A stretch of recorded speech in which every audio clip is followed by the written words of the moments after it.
750 কোটি টাকা বকেয়া রাজস্ব পরিশোধের ক্ষমতা নেই বাংলাদেশ গ্যাস ফিল্ড কোম্পানির। তাই মওকুফ চেয়ে এনবিআরকে চিঠি দিয়েছে জ্বালানি বিভাগ।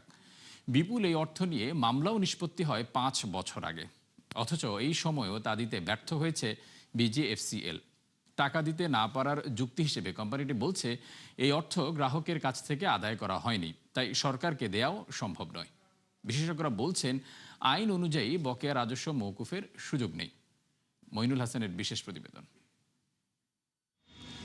অভ্যন্তরীণ গ্যাস সরবরাহের 1/4 বেশি যোগান দেয় পেট্রোবাংলার অধীনস্থ প্রতিষ্ঠান Bangladesh gas field company. Gas অনুসন্ধান, কূপ খনন, উত্তোলনের পাশাপাশি জাতীয় গ্রিডে সরবরাহ করে প্রতিষ্ঠানটির বিরুদ্ধে 8 বছর আগে রাজস্ব ফাঁকির অভিযোগ এনে কারণ দর্শানোর নোটিশ দেয় এনবিআরের বৃহৎ করদাতা ইউনিট মূসক।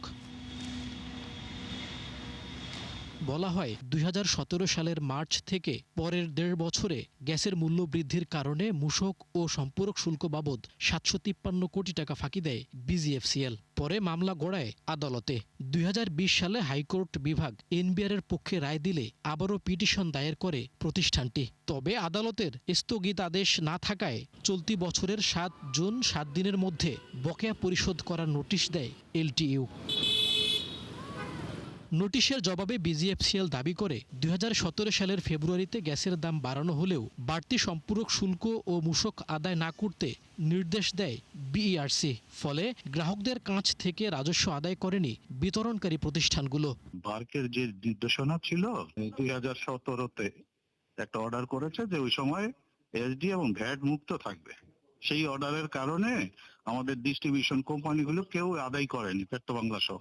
অন্যদিকে সেই বকেয়া রাজস্ব মওকুফ চেয়ে জ্বালানি বিভাগের কাছে অনুরোধ করে পেট্রোবাংলা। এজন্য 30 জুলাই এনবিআর চেয়ারম্যান বরাবর চিঠি দেয় জ্বালানি বিভাগ।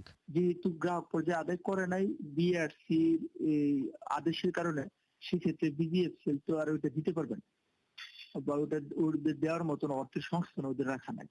এই কারণে তারা বলছে যে এটা আমাদের মওকুফ করা উচিত।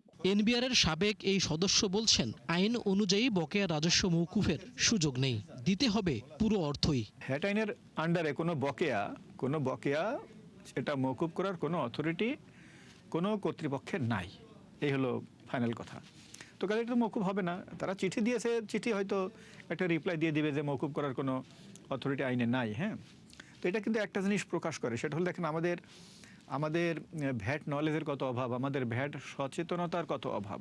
শুধু বিজিএফসিএল নয়, বিভিন্ন সরকারি ও বেসরকারি প্রতিষ্ঠানের কাছে মূসক বাবদ এনবিআর এর পাওনা প্রায় 36,000 কোটি টাকা।